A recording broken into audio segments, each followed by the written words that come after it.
Onte rematou a Feira Celta de Porto do Son despois dunha fin de semana de éxito total. O casco urbano da vila converteuse nun gran mercado de artesanía e gastronomía con máis de 100 postos. Este ano o tempo acompañou e líderes da choiva, asistentes e comerciantes puideron desfrutar de todas as actividades organizadas pola empresa Rivendell, que repiteu este ano grazas ao apoio do Executivo sonense. Un fervor de xente aquí. O ano pasado eu, que vou facer 60 anos, jamás vin tanta xente no Son como o sábado e o domingo da Feira Celta do ano pasado.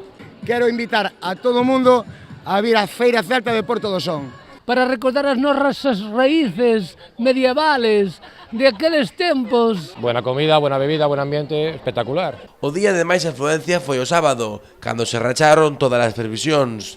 Os visitantes puideron achegarse ao pasado Celta do Son a través das numerosas actividades e espectáculos que se desenvolveron durante toda a xornada.